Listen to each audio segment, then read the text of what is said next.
This is the Detroit Sports Podcast Network. Just what the Wolverines needed. Next on Michigan Podcast. But there's going to be one team that's going to play solely as a team. No man is more important than the team. No coach is more important than the team. The team, the team, the team. Looks deep for Anthony. Waits for it. It's caught. This is no time for that. In the pocket and a sack. Tim Jamison. Brady gets terrific. Throws it and a touchdown. Knight again. Schultz just before Brazil got him. And a leaping interception by Woodson. Harbaugh back to throw over the middle. Caught by Collier at the 5 on his feet. Touchdown, Michigan. On its way. It's good. He's 5'7", 179 pounds, a junior at Michigan. But Jamie Morris packs a wallop, and he delivers for Bo Schembechler. And here's your first play. Pressure coming. Sack. It is Glenn Steele, number 81, who fought his way through the traffic. Option. And Robinson calls his own number. And he's going to score. Oh, an easy touchdown for Robinson and Michigan.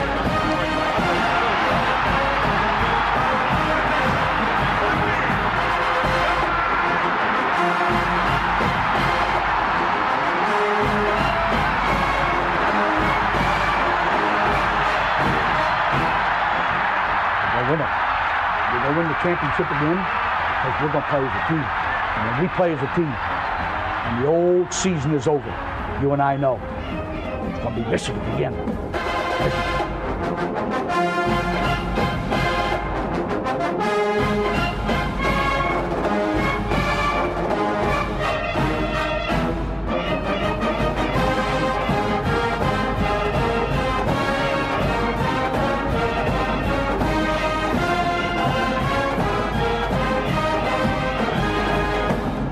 Go Blue, welcome to this week's episode of Michigan Podcast. My name is Steve Deace. Coming up this week, Michael Spath from WTKA in Ann Arbor and the Michigan Insider will be joining us. Benny Joppru, former All-Big Ten tight end at the University of Michigan, will have the film breakdown of the Wolverines' victory over Rutgers. All that and a lot more to come here this week on Michigan Podcast. I want to thank our friends at Detroit Sports Podcast, which each week help us to get the word out about this episode. And thank you to all of you that subscribe here on YouTube or on iHeart or on iTunes. Really, we appreciate it. Please leave a positive review. It helps us to get the word out. Subscribe and share that link with everybody that you know. And until recently, when we had an invasion of Penn State fans who seemingly are incapable, too many of them, of actually having an intelligent conversation. Those Penn State fans notwithstanding, I do my best each week to engage as many of you in the comments section here on YouTube as I can. So keep those comments and questions coming. We love to talk the University of Michigan's athletic teams, particularly football and basketball, with you. And if you ever miss an episode, a podcast, anything we say, do, follow us on Twitter at Michigan Podcast. Visit our website, michiganpodcast.com. Well, I know it's just Rutgers. But Rutgers also came in with the exact same Big Ten record as the University of Michigan. And it was supposed to be just Air Force. And it was supposed to be just Cincinnati. And it was supposed to be just Purdue. And those games ended up being slobber knockers nonetheless. But Michigan finally got something it's been looking for several weeks now. A well-rounded football game. No frills, just solid football. Just physically dominating an opponent, a quarterback able to play within the frame of the framework of the actual offense, and that's exactly what the Wolverines needed. Keep in mind, only two teams have scored at least 30 points on Rutgers going into Michigan's game against them last Saturday. And the previous two teams are much more highly regarded offensively than are the Wolverines. You look at Washington, for example, likely has a pro quarterback and several other pros on its starting offense. And Ohio State's been a much more explosive offense than the Wolverines have been so far this season. Those are it. Those are the only two teams to score more than 30 points or 30 or more points against Rutgers this year. And the Wolverines put up 35, and they left points on the field, missing a field goal, missing what should have been an easy touchdown pass in the fourth quarter. But the big story, of course, was the debut of Brandon Peters. Now, I want to say one thing about this. I'm very excited about it. But the reason I'm excited about it is not because my expectations are high, but because they're not.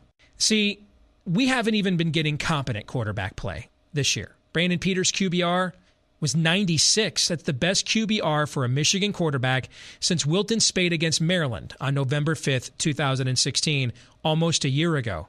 In fact, Wilton Speight had not had a QBR over 65 this year.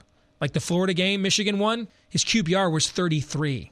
Well, what about John O'Korn? He had that great debut coming off the bench against Purdue. Why isn't this like that? Well, one, Brandon Peters' QBR is almost 10 points higher than John O'Korn's was for that game. Two, we already had a body of work with John O'Korn. We kind of already knew what he could do, couldn't do. And when we saw him do those things against Purdue, we thought, well, is this the outlier? In fact, go back and watch the episode we did here on Michigan Podcast after Michigan's victory against Purdue. And what was the entire opening 15, 20 minutes of that episode? Is this the outlier for John O'Korn? Is this who he is now, or was this just a guy playing out of his mind against the coach that cut him and benched him, essentially cut him, but benched him when he was at the University of Houston, Tony Levine, who's now the offensive coordinator at Purdue? Well, we got our answer in the next few weeks. That second half against Purdue, that was the outlier. But if you go back and watch that game, a lot of O'Korn's plays were street ball. Wasn't getting much out of the framework of the offense. Pretty much every play Brandon Peters made was within the framework of the offense. In fact, I would go so far as to say, here we are, 8 weeks into the season, and we finally played a game that looked like a Jim Harbaugh offense is supposed to look. Now, I don't think he's Sam Darnold, at least not yet anyway. Like, what do I mean by that? Well, USC's 1-3. They put Sam Darnold in. They don't lose a game the rest of the year. They win the Rose Bowl, transforms their season. I don't think we have anything quite like that. I don't think that, if we played Penn State again, we would win. What I do think, though, is we have, I think, the next 3 weeks, and I'm including Wisconsin. I think we have something I wasn't sure we had a week ago, and that's a fighting chance to win all those games. Because if we can just get competent quarterback play, competent with the way we play defense, with the way we're starting to run the ball the last few weeks, playing more man ball, and I thought the way we run blocked on Saturday was absolutely outstanding. With the way we play defense and can run the football, if we can just have a quarterback who's not a liability, who's not one of the best players on the other team's defense, which is what we've had most weeks here this season. If we can just get someone who can be competent, make a throw or two, let alone be good, then yeah, I think we have a shot. Because I think physically we're superior to Minnesota. Physically we're superior to Maryland, particularly with them having a third string and fourth string, depending on how you calculate it, quarterback in there now. And physically we're superior to Wisconsin. I mean, Wisconsin plays a lot of the same kind of football we do. We just do it with more talent. Now, if we go into that game and the quarterback is a liability, well, that's a problem. But if we go into that game and the quarterback is at least somewhat of a threat to do something, complete a pass past the line of scrimmage, yeah, that's how low my expectations are after the last few weeks, folks. Well, now we give ourselves more margin for error, particularly because Wisconsin's very limited on offense. They're not a big play offense. They don't really have big play guys on the outside. Manning up against them with our secondary is not the same as going man-to-man against the skill position talent that Penn State has. I think we have a real chance to win the next 3. Now we find out, though, can he be competent? He's going to make mistakes. He's young. He's developing. But you know the difference between watching a highly recruited redshirt freshman make mistakes and a fifth-year senior make mistakes is the hope that they'll improve and get better. And as I said last week, if we're going to take our lumps, if this is going to be more of a rebuilding season than many of us had hoped, if it turns out we are just too young, and it turns out we are, then let's put Peters in there now. Let's find out what we have now, and let's have him grow along with the rest of this team. And that's why I have something I didn't have a week ago at this time. Hope. Hope Michigan can still do something significant this season, even in what appears to be a rebuilding season. Well, what do you think? Follow us on Twitter at Michigan Podcast. Also, Michael Spath from WTKA in Ann Arbor and the Michigan Insider. He's going to tell us what he thinks next on Michigan Podcast. This portion of Michigan Podcast brought to you by Sport Court of Michigan. If you're looking to put the ball in your court, like how much would you like that maize and blue Jumpman to be your actual court. Well, Sport Court of Michigan, they can make it happen. From basketball to tennis to batting cages to hoops, if you need anything athletic in your backyard, just give them a call. They're based out of Michigan, and they're ready to install your court sooner than you would expect. If you are in the Southeast Michigan area or in Ann Arbor, Tim Barnes will personally walk you through the process of having your dreams of a professional court in your backyard. Just visit him at sportcourtmi.com. Now, if you live outside of Southeast Michigan and you need a hoop for your driveway or your yard, they've got you covered there too at monsterhoops.com. That's monsterhoops.com, and they'll ship it right to your door.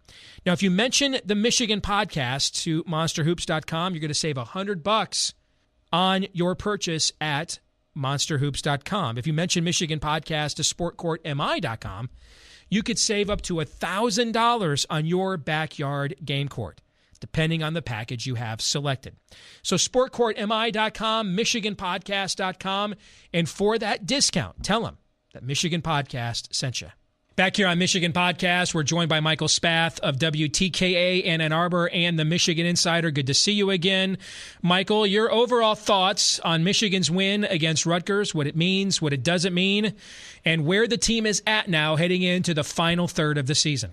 Well, I know we're going to talk a lot about Brandon Peters, and we should, but let's focus on a couple of other things that happened in that game besides Brandon Peters, and that was further maturation, growth of this offensive line. I thought Michael Onwenu, Ben Bredesen, I thought they had maybe their best game of the season in terms of run blocking. And Sean McCune and Zach Gentry both were really good in their run blocking schemes and in their execution. I was watching the film earlier this week with former tight end Benny Jopru, and he was really impressed with how far they've come along. And so I think there are a lot of positives that happened for this team beyond just the quarterback. And I think when you look at defensively, the secondary continued to play well. I think Devin Bush got a little bit closer to the player that we were seeing in the first 4 or 5 games of the year. He was flying to the football. Mike McCray obviously had a very tough game a couple weeks ago against Penn State and Saquon Barkley. And yes, the athletes weren't quite the same on this Rutgers squad, but I thought there were a lot of positives on the defensive side of the ball. The defensive line really got up to the quarterback, and Rashawn Gary and Chase Winovich had a couple of sacks apiece, and the younger guys started to get in there more. So there were a lot of good things that happened for this Michigan football team against Rutgers that needed to happen. They needed to get their confidence back. They needed to start playing better football, having more execution. And I think all those things happened last Saturday, and then there was the quarterback. Then there was Brandon Peters. And I know we're going to talk more about that, so I'll leave that for some conversations coming up here. Let's table Peters for just a moment. I want to go back to what you said about this being a confidence booster. And, I mentioned the exact same thing, and I got a lot on Twitter this week of, well, it was Rutgers. Well, that's exactly, though, what Rutgers is supposed to be. Air Force was supposed to be a confidence booster. Yeah, absolutely. Cincinnati was supposed to be a confidence booster. Okay? I mean, so this team looked a lot different than what we saw in those games. I think the quarterback situation we'll talk about in a moment had a lot to do with it. But this, I think, was a game, mentally, a young team facing its real first adversity as a program with a lot of these guys in primary positions of prominence now as part of the team. They needed, I think, a game like this. And the thing I would say about Rutgers is they're not very good. They're a lot better than they were last year, but they're not very good. But still, only 2 other teams had scored at least 30 points on Rutgers this year. One of them's Washington with a lot of NFL talent on their team and a very experienced quarterback to boot. And the other was Ohio State, who's a lot more explosive on offense than Michigan has shown to be so far this season. So I think it means quite a bit from the standpoint of when you're dealing with young people. Confidence, I think, is a big factor, Mike. Well, Steve, I agree with you completely. And let's look at these 3 games that Michigan has, Rutgers, Minnesota, and Maryland, and look at 3 games of comparable talent competition. And that is after Michigan beat Florida to start the year, they had Cincinnati, Air Force, and Purdue. And what were those 3 games supposed to do? They were supposed to give this team some opportunity to play younger players. They're supposed to give this team some opportunity to work on things execution-wise offensively. They're supposed to give this defense more confidence. They're supposed to be build-up games to Michigan State, Indiana, Penn State, and give Michigan the best chance to be successful in those 3 games. Now, what we saw happen is we saw Michigan struggle against Cincinnati and Air Force and on the road against Purdue. They finally finished off Purdue once John O'Korn came in. The defense probably took a lot more out of those 3 games than the offense. The offense was struggling. The offense wasn't ready to be a team that, as we saw, could beat a good defense like Michigan State. And then you had the last, 2 out of 3 games, Michigan fell because the offense wasn't where it needed to be. The defense had some holes. Well, so now we have these 3 games. This is like a redux on the early part of the season. You have Rutgers, maybe Cincinnati. You have Air Force, Minnesota, Maryland, Purdue. And it kind of works out funny that 2 of them are at home and then the last one's on the road. And so what are those games going to do for you? Those games give you an opportunity to get yourself settled at quarterback. It gives you an opportunity to build the confidence, the technique, the execution, consistency of this offensive line. It gives you a chance defensively to get yourself back in the right spot, because then you're going to face your 2 biggest tests of the season at Wisconsin, home against Ohio State. So when someone looks at these 3 games and says, oh, they're nothing games, no, they're not nothing games. Look what Ohio State did with all their nothing games. Rutgers and Maryland and UNLV and Army. Right. They used all that stuff to get themselves situated properly so they could compete and beat Penn State. And that's where Michigan finds himself right now in this 3-week stretch. And we get a lot of people that are fans of other schools that watch us every week. So I think I speak for Mike, and if I'm wrong, Michael, correct me. We're not saying Michigan's ready to go replay the Penn State game. That's not what we're saying. No, absolutely not. What we're saying is, clearly what we learned against Penn State is youth was going to be a bigger factor for this team than we thought, and we're really talking about what this team can eventually become when it plays Wisconsin and Ohio State at the end of the year. Can it get a significant win? What can it build on for the future? That's the context of a confidence builder that we're talking about. That I think. Do you think that's a good way of explaining it, Michael? 100%. I mean, I tell you what, if Michigan plays Penn State right now, Michigan still loses to Penn State. Agreed. If they play Michigan State right now, they're at home. You've got Brandon Peters at quarterback, and you can replay that game without rain, and Michigan knows what they know now. I think they've got a pretty good chance in the game. That doesn't mean that they're going to win. But looking at it, no one's erasing that Penn State game. Michigan got dominated in every facet of that game. But what you're talking about is getting this team ready for the final 2 games and giving themselves a chance to, let's face it, for me, when I look at this second half of the season, Michigan has to beat one of these 2 teams in Wisconsin or Ohio State. They do that, and they go out there and they go to a January 1st bowl game. Maybe they get into a good bowl game. They win that. They finish the season 10-3. You can go into 2018 and say, look, the offensive line, we got some players there. The running backs, we can feel good about Cron Higdon and Kareem Walker. We got our quarterback, potentially the future. We've got a lot. The defense is going to be bigger and stronger and faster next year. There's a lot of things to get excited about. If they win these 3 games, but then they lose to Wisconsin and Ohio State, they limp into a bowl game, they either win or lose, I don't think the excitement level in the offseason is going to be there. The momentum is going to be there. The recruiting opportunity is going to be there. So this is a critical stretch for Michigan football, and this is a critical stretch, and I hope the fans understand that there's still so much to play for with this team right now. Michael Spath with us from the Michigan Insider and WTKA in Ann Arbor here on Michigan Podcast. All right, let's transition now to the quarterback conversation with Brandon Peters, because I understand why people would say one of 2 things, maybe both. They would say, well, again, it's Rutgers. Secondly, they might say, well, John O'Korn came off the bench and was great against Purdue. So I looked at some of the actual numbers because, like you, I'm a data guy. And when you look at, first of all, if you watched the game, and if you're a non-Michigan fan, you probably didn't watch all of Michigan-Purdue or all of Michigan and Rutgers both. The way the offense looked was dramatically different. O'Korn was playing street ball. I mean, he was running out of the pocket. Purdue was losing coverage downfield, and he was finding guys through improvisation. Brandon Peters actually ran the offense. I mean, the offense, it wasn't as explosive, but in terms of its framework, Michael, in terms of the way it looked like it looked for a lot of last year. When the team was 9-0. It wasn't as explosive, but it looked like he was actually running the framework of the offense, and the numbers bear that out. I'm not a huge fan of all of ESPN's data metrics like FPI, which I kind of think is a farce, or the Jay Billis Index. I'm not a big fan of either. But I love the way they do the QBR because they use the same formula that is used in the National Football League. And Brandon Peters' QBR for the Michigan game against Rutgers was 96. To put that in perspective, that's the best QBR Michigan quarterbacks had since Wilton Speight had a 98 when they beat Maryland 59-3 on November 5th of last year. Even when O'Korn came off the bench and threw for 270 yards, his QBR was a good 10 points lower than Peters because he also threw an interception. He also took some sacks, and it measures all of that. I mean, I think that number speaks to, I'm not saying the guy that we found our Sam Darnold, who's going to be a redshirt freshman and change the season.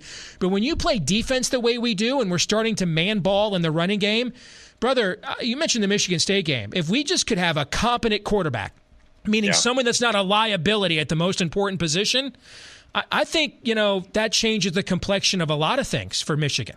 Yeah, when I look at it, and you're right, you brought up two great points, Steve, and that is it's Rutgers. And that is the fact that he came off the bench, similar to John O'Korn against Purdue. Now Minnesota has tape on him. Now Minnesota is going to design a plan of attack for him. And Minnesota has a much more, which is saying something, because Rutgers, for their pass rush was anemic, was awful. Minnesota's not much better, but it's better. And so they'll come after Brandon Peters.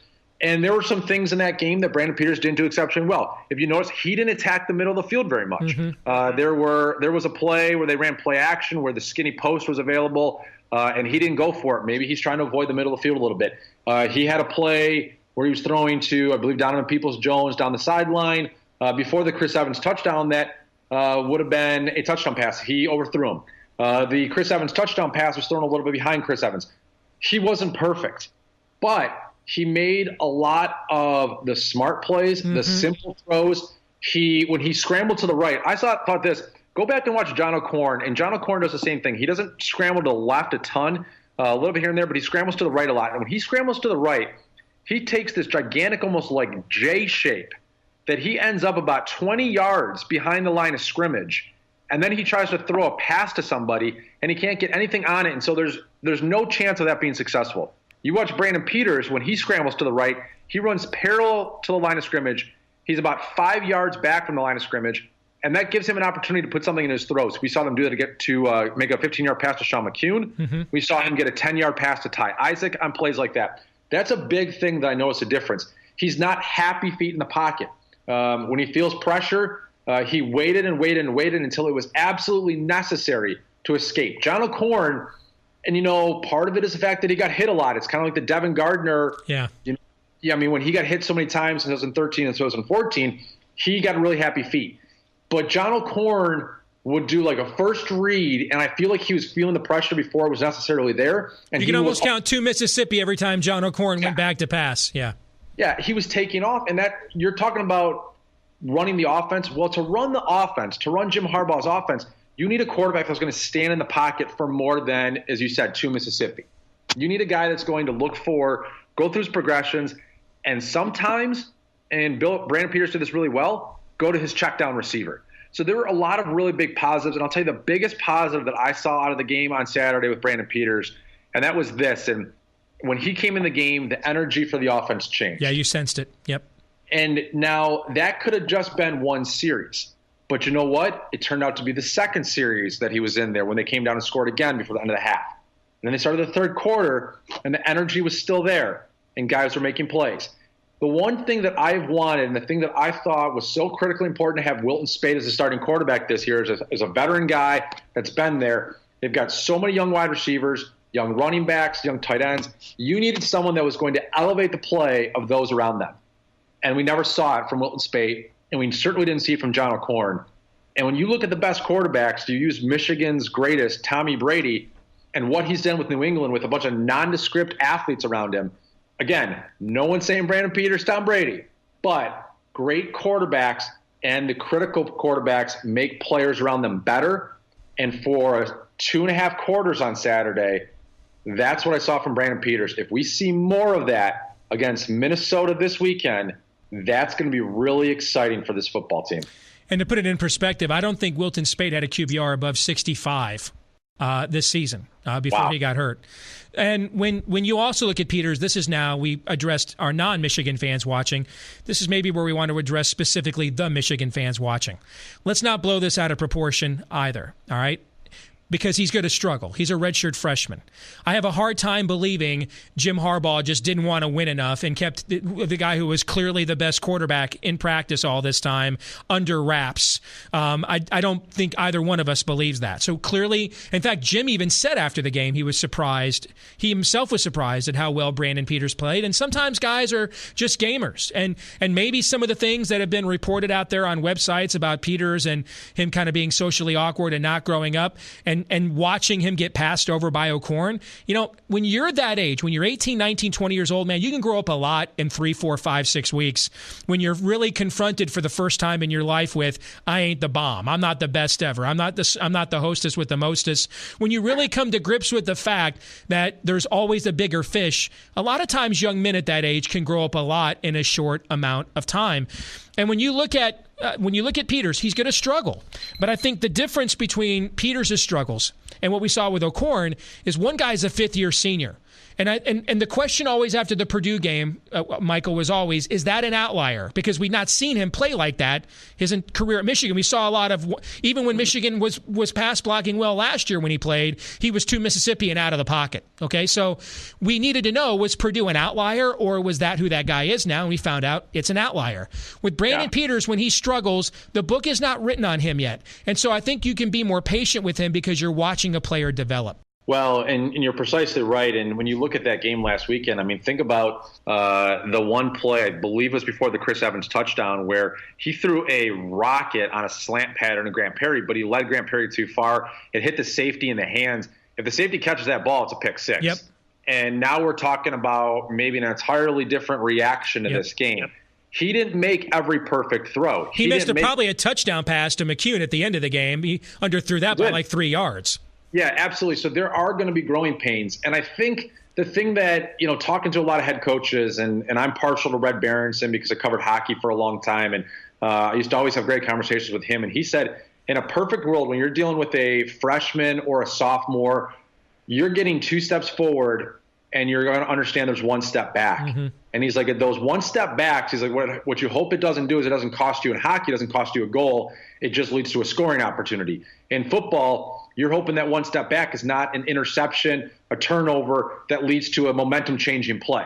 You're hoping that it's an incompletion, missing on a guy that could have led to a first down.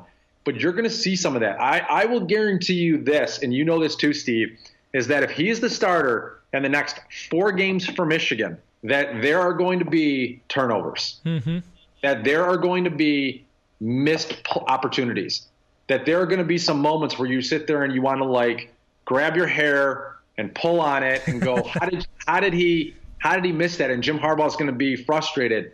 But what you hope is that every time he has one of those, there's those 2 steps forward, and that he puts this team in a position, A, to win these next 2 games, but then to just give them a chance in those final 2 games. It's well said. Michael Spath from WTKA in Ann Arbor and the Michigan Insider.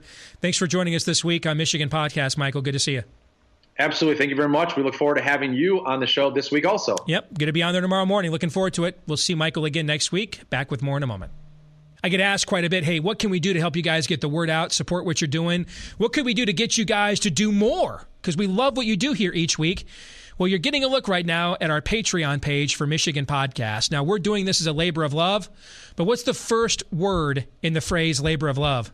Labor.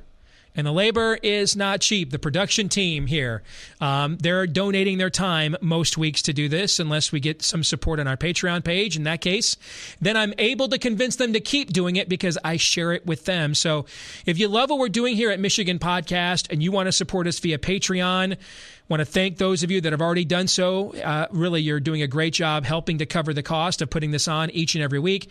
Patreon.com, Michigan Podcast. And if you become one of our, we'll take any support at all, but if you become one of our $5 a month supporters, you get access to my point spread picks exclusively each week, including the Michigan game, as well as our exclusive post-game podcast, Instant Reaction, following every Michigan game this fall. So support us, please, if you love what we're doing. Patreon.com, Michigan Podcast. All right, next up here on Michigan Podcast, Benny Jopru, all Big Ten Michigan tight end, joins Michael Spath and breaks down the film from last week's game against Rutgers. It's called Football 101.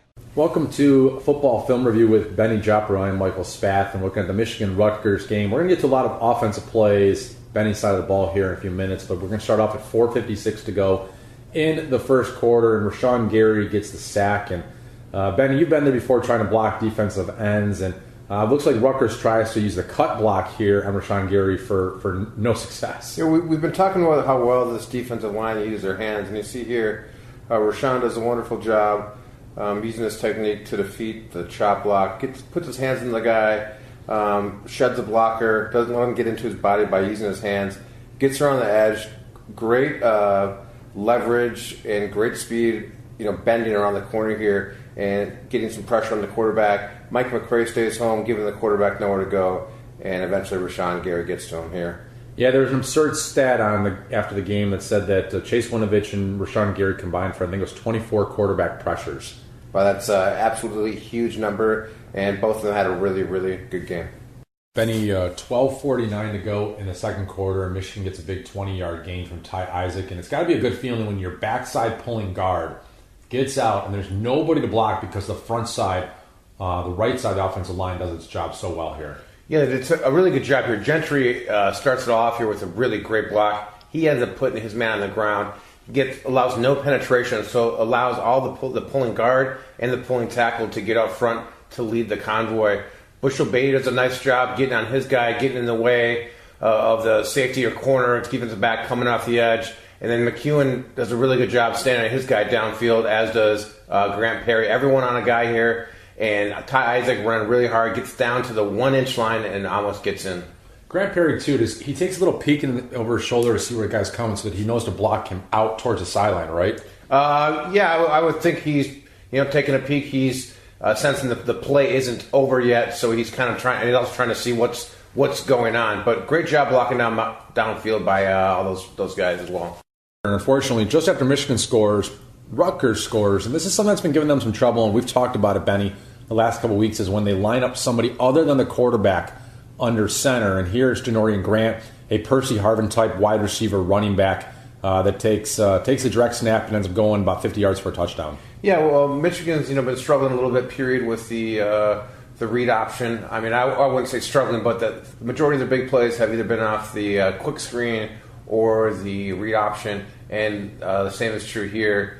They line up in the Wildcat, line the quarterback out wide to the left there, and just a really nice athletic cutback by the Rutgers running back here, receiver.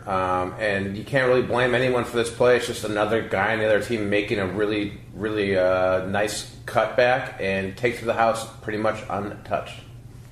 And Michigan's made the quarterback change, and Brandon Peters completed his first pass to Tyron Wheatley on play action, and now Michigan runs what you think is 4 verticals. Is his first look? Is he supposed to be going to Poggi first, or is this a check down that shows some development of a quarterback early on in his career? No, you can see the 4 verticals here. It's definitely Michigan trying to take a shot. We've seen it all year. When they get inside the 40-yard line, they like to take shots, and this is one of them right here. As far as I can tell from the limited film angle we have here.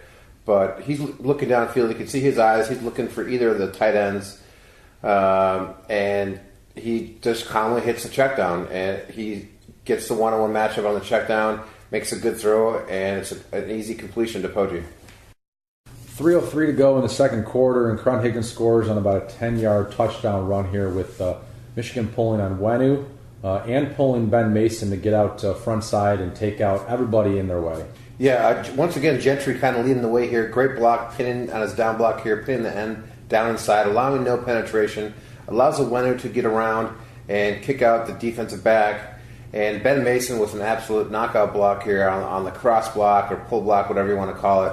But he comes across and delivers a blow that it doesn't seem like this guy's going to recover from anytime soon. And Krunhagen continues to run like a man possessed and barrels his way into the end zone for Michigan's second touchdown of the game. Well blocked all around. 29 seconds to go here. Michigan ran the 2-minute drill with Brandon Peters, and here he connects with Chris Evans for his first career touchdown pass. Yeah, Michigan catches Rutgers here in a little bit of a blitz. We have the trip set out to the right, and they're all going to run down, intending to create a pick for the potential man-to-man defense for Chris Evans in the wheel route. This looks like a one-man route to me. Rutgers does a little blitz up the middle, a little double A-gap blitz, and the defensive lineman for Rutgers ends up trying to cover Chris Evans, and that's a matchup I'll take all day. Pretty solid throw here by Peters, and a really good job of Chris Evans adjusting for the ball and gets in for the touchdown. Really well-designed play, and happened to catch Rutgers in probably the worst possible defense for this play. 12:02 to go in the third quarter. Michigan running some more power and getting Onwenu and the fullback Poggi out in front of Cron Higdon, which leads to this 40-yard gain. Yeah, really nice play once again. Michigan really running a lot of this power this game. They have all season, but today's probably they had the most success with it. Gentry and McEwen do a good job of pinning their guys down inside, allowing Onwenu to pull around for pretty much nobody, and Higdon had a nice big hole to get through here, and he's able to keep on. You've been saying a lot of that with the tight ends, that they've done a really nice job. I know it's Rutgers, but they've done a really good job. It's probably the best that they've done blocking. Yeah, I've been really impressed with all the tight ends blocking, especially today's game against Rutgers. Gentry did a really nice job, and McEwen's been doing a really nice job the last 3 or 4 weeks we've seen. And they're showing up in the run game. There's a reason why we're running so many 2 and 3 tight end sets. 4:54 to go in the third quarter, and there's a lot of impressive plays for Brandon Peters in his first career, his first career opportunity. But this might have been his best, getting flushed out of the pocket, throwing on the run, throwing on his back foot, and hitting Sean McEwen for a 15-yard gain. So Peters here, I think he feels the pressure on the backside here that gets around the left tackle, and he doesn't panic with his feet. He just kind of calmly does a little soft roll out of the pocket to the right, makes a great throw on the run to Sean McEwen, who did a good job staying alive, getting across the field, and throws a real catchable ball. And McEwen here makes a really nice grab. And it's a really nice combination, good throw, didn't panic, all around a positive play. Something you and I have pointed out, too, is that when Brandon Peters gets outside the pocket, he runs on a parallel, like to the line of scrimmage. He doesn't do what John O'Corn does, which takes him about 15 yards backwards and makes those throws impossible. Yeah, he does a really nice job, staying, like you said, staying parallel to the line of scrimmage and not losing too much ground when throwing the football outside the pocket. About 54 seconds to go, and Rutgers runs a little bit of a different variation of the option, and this doesn't fool Devin Bush, who every once in a while, again, reminds us the type of player that he has been and will continue to grow into. Yeah, I mean, Rashawn Gary is doing his responsibility here. He's going to take the quarterback and make the quarterback pitch, and the tight end is going to block up outside on the safety or cornerback, and Devin Bush is free to roam like we love to see him do in Don Brown's defense, and he flies the football and makes a tackle for about a 4-yard loss here. 50-yard touchdown run by Cron Higdon. Really, really good blocking here from a bunch of different guys, Benny. Yeah, so Michigan actually throws out the unbalanced line to the left there. They swing the right tackle, Bushel Beatty over to left tackle, kick Mason Cole out to the tight end position. He blocks down, throws a really nice block on the defensive end. And Gentry, once again, doing a great job blocking. And big, huge hole for Higdon to run through, but the icing on the cake here that really springs this play is the wide receiver Shanley coming in, digging out the safety, and there's no one there for a winner to block, and Higdon's off to the races. About 8:34 to go or so in the fourth quarter, and what you want to see out of a quarterback like Brandon Peters is some progression throughout the game and continually make the smart play. And here, facing a 3rd and 6, he checks down to his running back in the flat. Throws a catchable ball to Cron Higdon, who's able to get upfield for a first down. Yeah, Michigan's going to run a little play action here, and Brandon Peters makes the good, quick throw to the flat to Cron Higdon with just enough yardage to gain the first down here on 3rd and 5. And, it's a really good, his first option, I think, here is a tight end, and he is covered up, so Peters comes right back down to the running back Higdon, who makes a good catch and picks up the first down.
This week's Twitter poll results, we asked you what word best describes Brandon Peters' debut as Michigan's starting quarterback.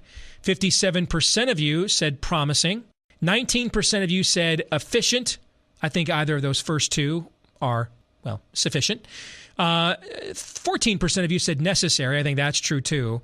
10% of you said so-so. I don't know how you can say so-so. I don't, which is why 90% of you did not. So again, follow us on Twitter at Michigan Podcast.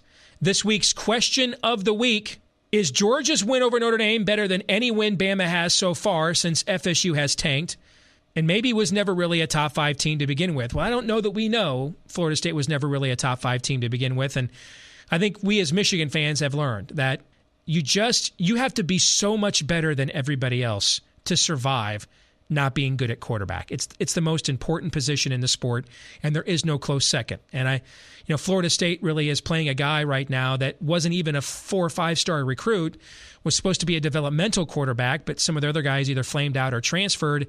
So I think just as we saw Michigan's team rally when Brandon Peters was put in the game, I think you've seen Florida State's team kind of sink since they lost DeAndre Francois. But to answer the first part of the question, yes. Georgia's win at Notre Dame is one of the best wins in college football this year. In fact, when you look at best wins in college football this year, I would put Georgia's win at Notre Dame is either number 1 or it's number 2 behind Oklahoma's win at Ohio State. All right, Big Ten power ratings. Here's how I'd rank the teams 1 through 14 in the Big Ten.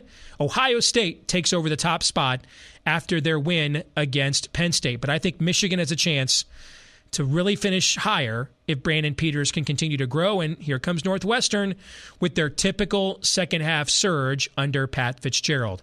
Next, if I had a vote on the playoff committee, whose rankings are debuting tonight, we publish Michigan Podcast each Tuesday evening.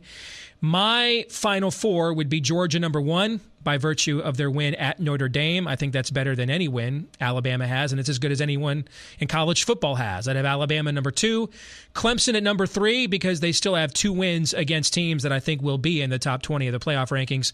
And I'd have Notre Dame at number 4, Oklahoma right behind them at 5 because they've got the other great win in college football this year, in my view, and that's at Ohio State, who, if you ask me, hey, where would I put them? I'd actually put them at number 6. I don't think, despite what the AP and coaches poll have, I don't believe Ohio State will be ranked ahead of Oklahoma. If we've seen one consistent thread in the 3 years of the college football playoff, it's they heavily value head-to-head when the two teams have the same record. Remember, last year Penn State had 2 losses, not 1. So yes, they had the head-to-head over Ohio State, but they had an extra loss. In this case, Oklahoma and Ohio State have the exact same record, and Oklahoma won at Ohio State last year, or this year, and Ohio State's win at Oklahoma last year is really what carried them all the way to the playoff. And then finally, my Heisman ballot, if I had to turn it in this week, I've still got Saquon Barkley number 1, but the gap has narrowed. The next 2 players on my ballot right now, Baker Mayfield and JT Barrett, the 2 quarterbacks that have, I think, the 2 best games any quarterback in college football has won and played this season. On deck for me would be Bryce Love at Stanford. And creeping up the board, Josh Adams of Notre Dame, who is just putting up explosive runs each and every week behind an outstanding offensive line. That's going to do it for this week's episode of Michigan Podcast. I want to thank our production team here at MP, Michael Spath of WTKA, Detroit Sports Podcast, all of you who watched and listened. We'll be back at it again next week. Until then, go Blue.